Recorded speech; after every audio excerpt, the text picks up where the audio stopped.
My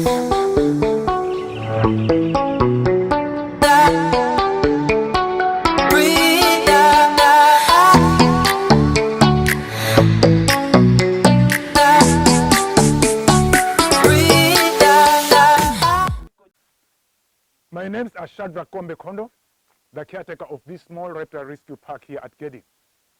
I don't go hunting for snakes, but I pick them whenever they are found, either in wrong hands or wrong places. Wrong hands. There are people who keep them as pets without papers from the government.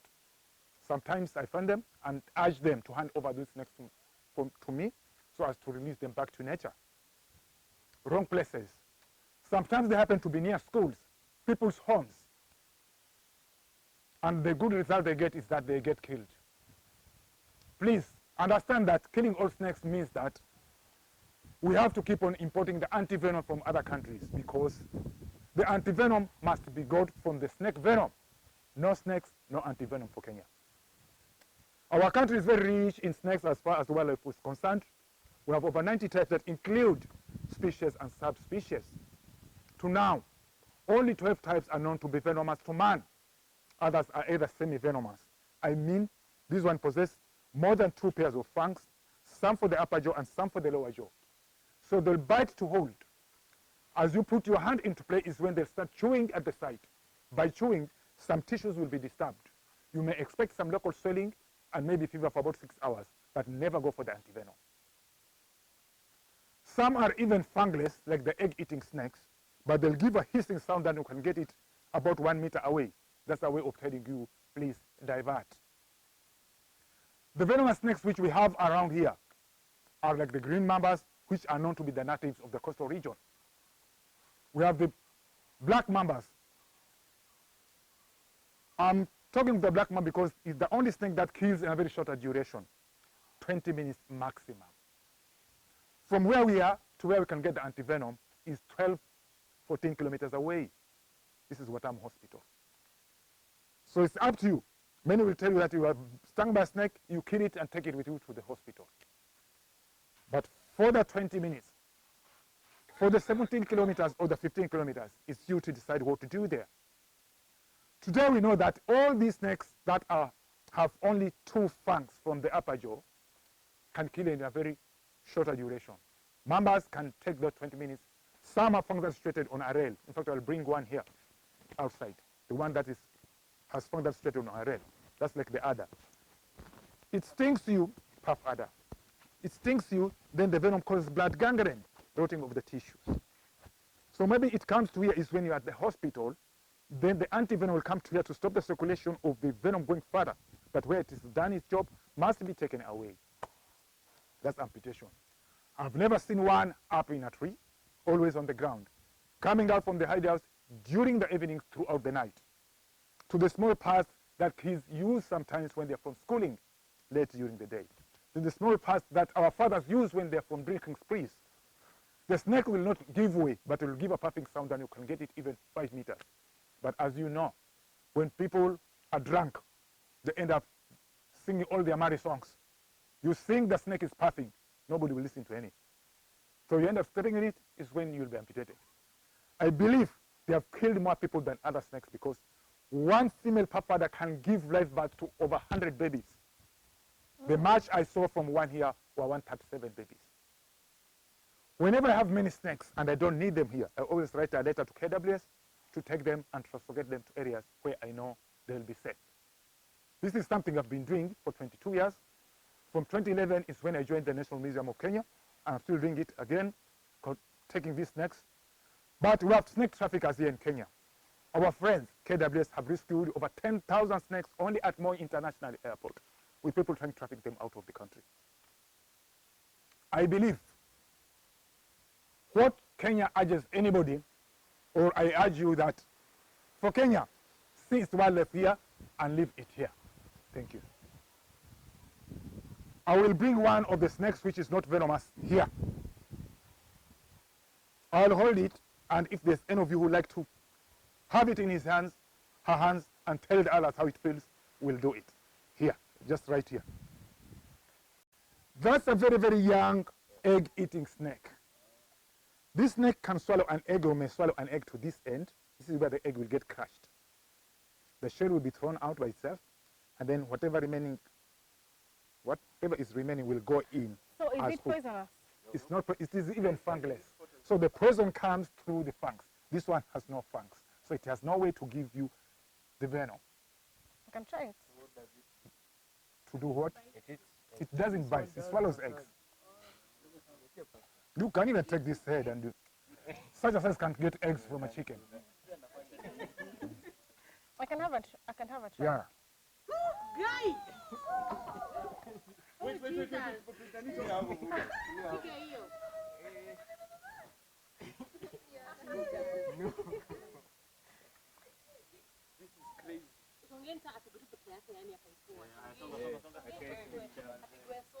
Sometimes that people call us to go and get snakes away from their houses. But since people visit us here, they think that we make a lot of money. That they need money whenever we are going. Can we have 2 more people, then we say bye to this and go to the other part? Here, there's a vent here. There's a vent here.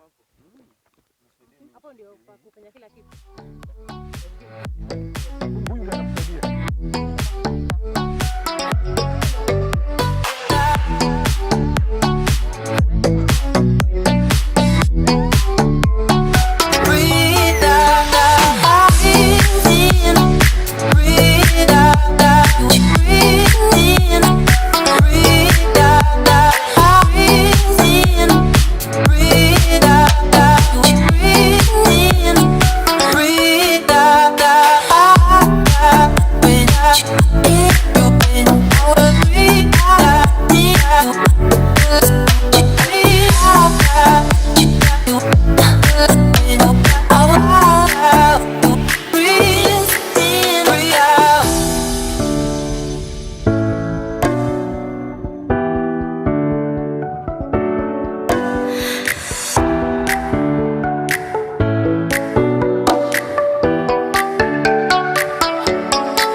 Very poisonous. There's a puff there, you can see. Very poisonous. Very highly poisonous, yes. Fuck, man. So.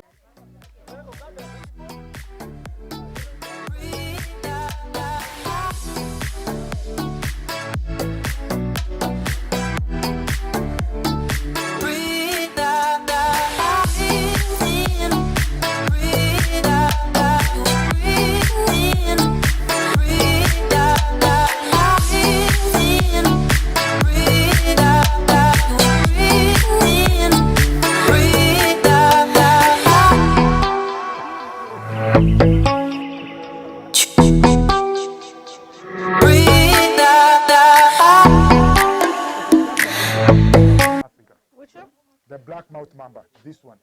Highly venomous. Because it stings you then 20 minutes maximum, but somebody died in 9 minutes here. After 9 minutes. If I say here, it is around here.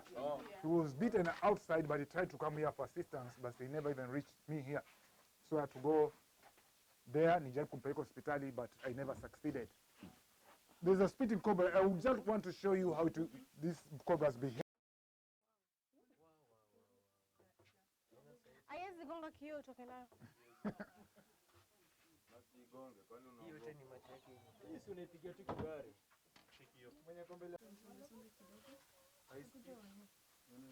You want to spit? Venom. Now.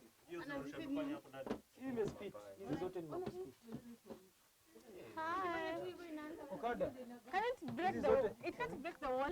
Then you need the glass. No, it's a spot already. Hizi zote imerusha. Hizi zote. Aya, hizi ni mali zake. Niko na hasira. Oh Jesus. Hizo ni sumu. Ona isumu yote. The story with this one, nilipigiwa simu saa 6:13 na KWS wenyewe kwamba kuna nyoka yuko kwa nyumba na kuna mtoto amelala hapo ndani. The mother had gone out of the house. Baba bado yuko kwa mvinyo huko. So wakanipigia simu tuende hapo tujaribu kumwokoa yule mtoto. I went there, jumped the snake, took the kid out of the house first. Ndio nikamshika nikamleta hapa. Huyu ndio nikamshika nikamleta hapa. I've got my grabbing sticks which I'll show you. Sorry? Where was that? Ukiwa umama mahali popote, even if you are in Nairobi, if you WhatsApp this number utuambie unaenda hospitali gani, we will make sure hiyo dawa huko Nairobi kuna wenzetu. You are not alone. It's a very big team. So tutahakikisha hiyo imepatikana kabla haijahinda. So nikuulize. Kwani unatarajia kuona nyoka?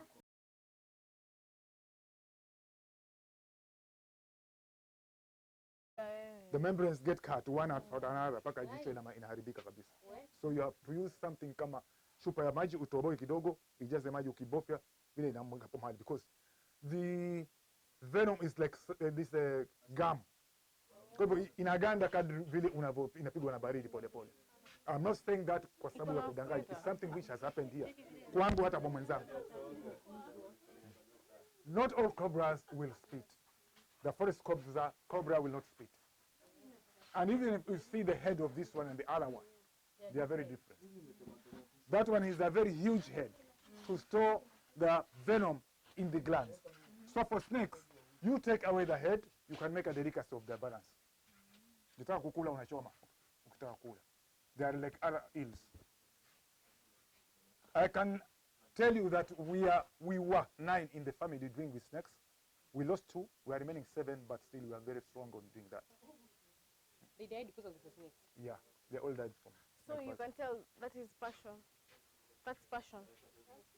Maybe it is because at first I was not. Sikutaka hizi manyoka hata mimi. I'm a hotelier by profession. But 20 years ago nikaona niwache niingilie kwa nyoka after losing my own brother, that is. Your own brother? Yes, he was stung by a snake, but due to the negligence of the doctors, he died. So we can call it passion.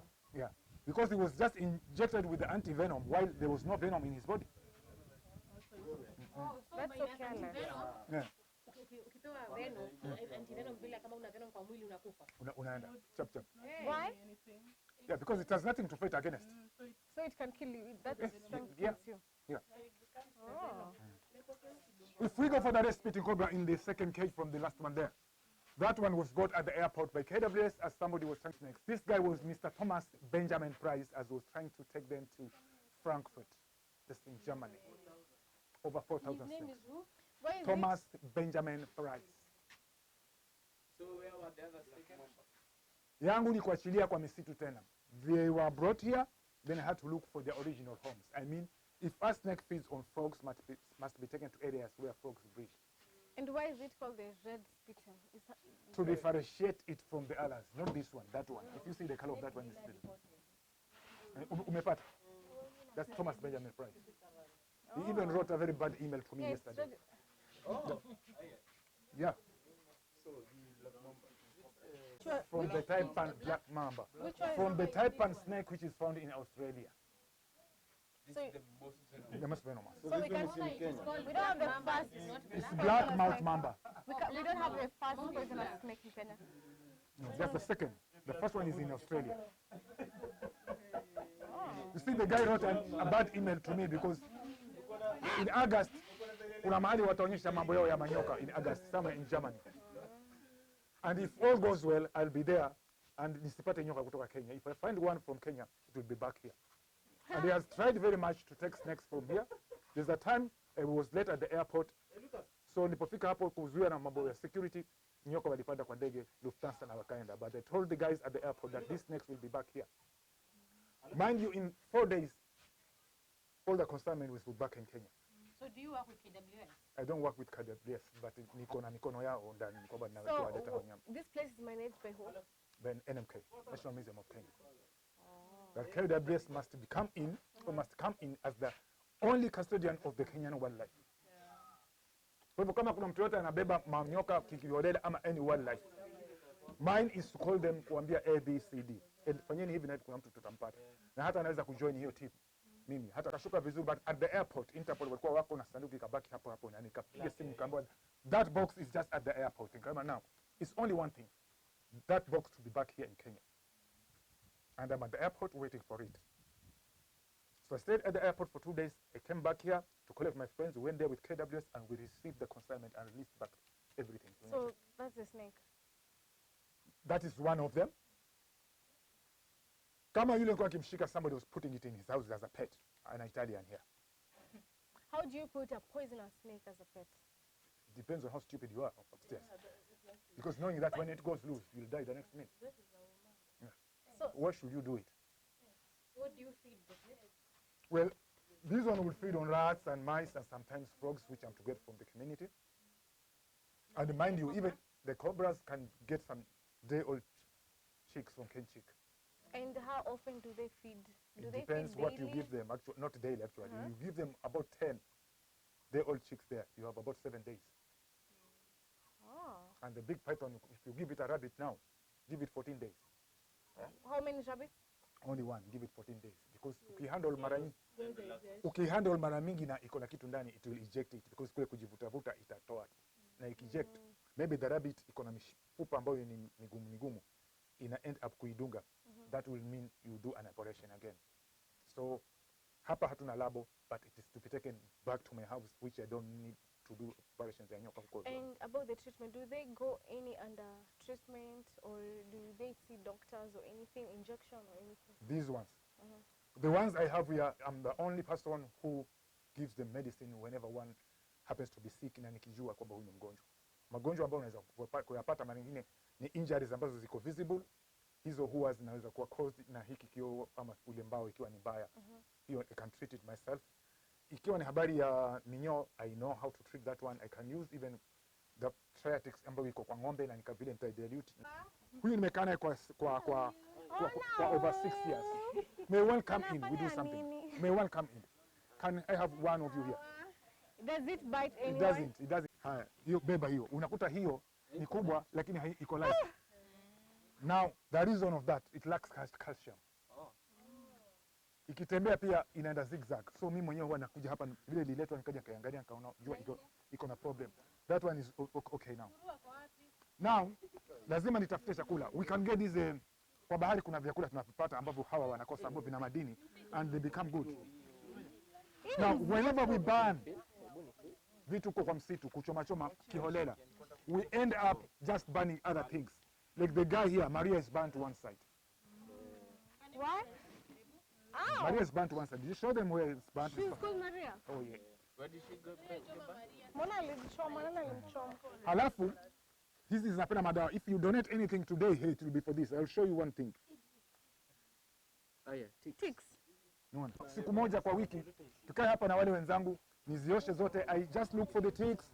Nitoe moja mpaka nimalize, niziweke dawa. Ni drain yale maji because ile dawa inawasha. They end up going where there's water. They wash themselves there. Now, wakiwash, it's not easy for them to drink that water again. Itakuwa iko contaminated.